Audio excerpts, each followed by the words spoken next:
નાની વાતમાં આપણે આજે જયશ્રી ગોપાલ અંક છે 1982 જૂન મહિનાનો, એમાં ચોથા પાને પાંચમા પાને એક પ્રસંગ આપ્યો છે. એ પ્રસંગ લેશું.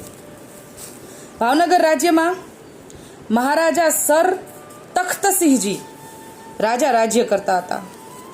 એ સમયની આ વાત છે કે ભાવનગરના રાજા સર તખ્તસિંહજી કલાપ્રિય રાજા હતા.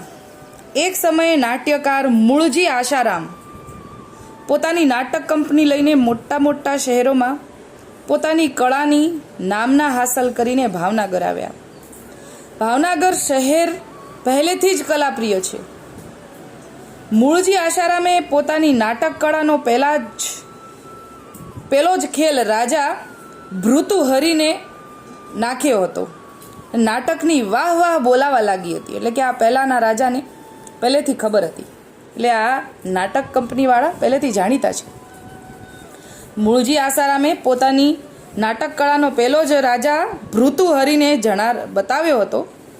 હવે રાજા તખ્તસિંહજીએ પણ નાટકના ખૂબ જ વખાણ સાંભળ્યા હતા. એક સમય નાટકના માલિકે જ્ય કુટુંબને આમંત્રણ આપ્યું.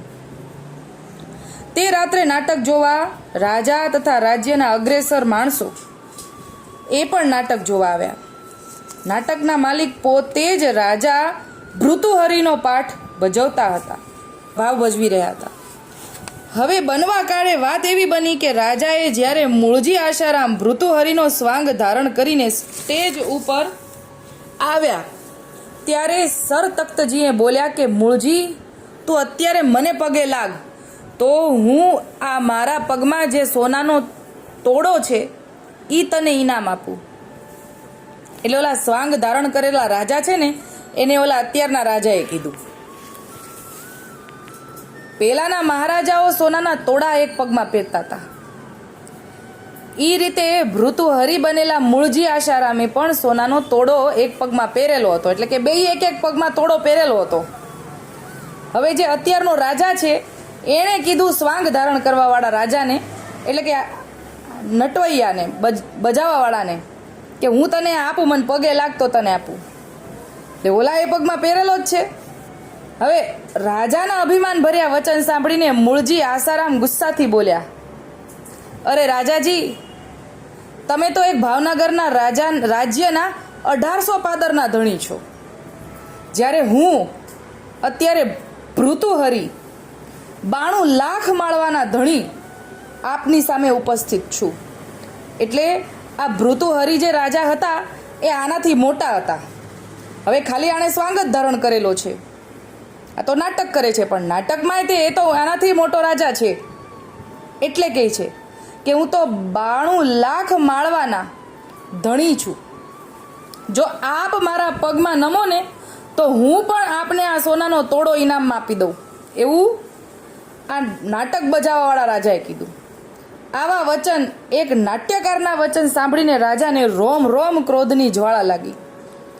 ક્રોધથી હુકમ કરી દીધો, એ મૂળજી આશારામ, તું 24 કલાકમાં મારું ભાવનગર રાજ્ય ખાલી કરી ચાલ્યો જાજે. આવા રાજાના વચન સાંભળીને મૂળજી બોલ્યો કે રાજાજી, 24 કલાક નહીં, 4 કલાકમાં આપના રાજ્યનો ત્યાગ કરીને હું ચાલ્યો જઈશ. એમ કરીને સૌ માણસોને હુકમ કરી દીધો કે આપણો સામાન સમેટીને સ્ટેશન ભેગા થાવ. મૂળજીએ પોતાનો સ્વાંગ ઉતારી નાખ્યો. હવે જે હુકમ કર્યો ને તો ઓલા રાજાનો સ્વાંગ ધારણ કરેલો હતો ને એ વખતે હુકમ કર્યો, ભૃતુહરિનો સ્વાંગમાંથી. હવે આ સ્વાંગ ઉતારી દીધો એટલે હવે મૂળ સ્વરૂપમાં આવી ગયા. પોતે મૂળ સ્વરૂપમાં આવીને રાજાના પગમાં પડ્યો. ત્યારે રાજા બોલ્યા, આ શું કહેવાય, અત્યારે પગમાં પડે છે? ત્યારે મૂળજી બોલે છે, રાજા, ઈ સમયે હું 92 લાખ માળવાનો ધણીનો સ્વાંગમાં હતો. અત્યારે હું એક મામૂલી કલાકાર છું, એટલે ચરણમાં પડું છું. આમ બોલીને મૂળજી આશારામ 4 કલાકમાં પોતાની નાટક કંપની લઈને ભાવનગરથી ચાલ્યો ગયો. એટલે ભાઈ વચન તો દીધું છે, એ તો સ્વાંગવાળાએ દીધું છે, પણ અત્યારે પણ જે હાલત, અત્યારે પણ જે સ્વાંગ છે, અત્યારે પોતે પણ જે નાટક કંપની ચલાવે છે એને પણ એ નિભાવવું છે. એટલે એ ચાલ્યા જાય છે. સ્વાંગ ધારણ કરેલા વચન આપ્યું ને છતાં પણ એ મૂળ જે આશારામભાઈ જે નાટક કંપનીવાળા હતા એ બધાય ચાલ્યા જાય છે.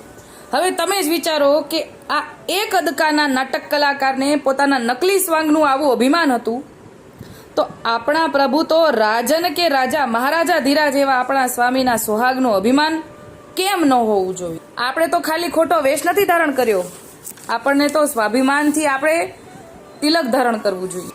વેશ લેવો ને તો તે વેશ લીધા બાદ વેશમય બની જવું, તે વસ્તુ મહાન છે. પ્રભુ દત્ત બક્ષિસની જગતમાં કોઈ નકલ કરી શકતું નથી. તે આપણને સમજવાની શક્તિ પ્રભુ આપે છે.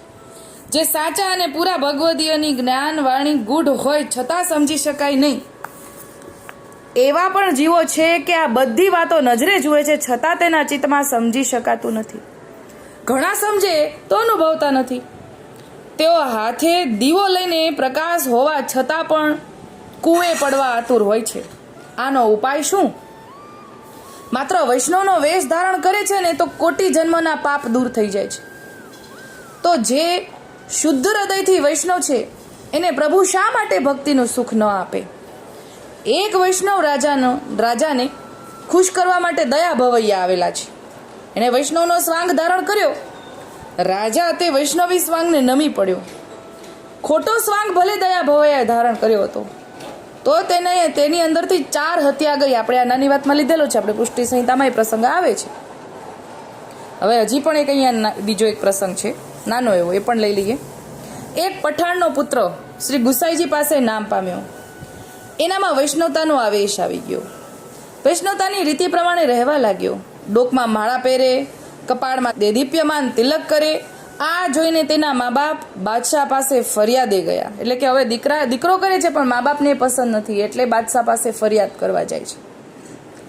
બાદશાહે તેને બોલાવીને માળા તોડી નાખવાનું કહ્યું. ત્યારે પઠાણ પુત્ર બોલ્યો કે આ માળા મને ઘણી જ પ્રિય છે, કારણ કે જેની સાથે મારું ચિત્ત ચોટેલું છે, માળાથી મને ઘણી પ્રસન્નતા થાય છે. આથી બાદશાહ ગુસ્સે થયા.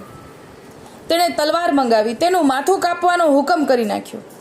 ત્યારે પઠાણ પુત્ર બોલ્યો, આ મારી પાસે તલવાર છે, એનાથી જ મારું મસ્તક છેદી નાખો ને, બીજી તલવારની તમારે શી જરૂર છે? આવું સાંભળી બાદશાહના મનમાં એના ધર્મની અચળ શ્રદ્ધા છે એવો વિચાર ઉત્પન્ન થયો અને કહેવા લાગ્યા કે જુઓ તો ખરા, આનો ધર્મ ઉપર કેવો પ્રેમ છે.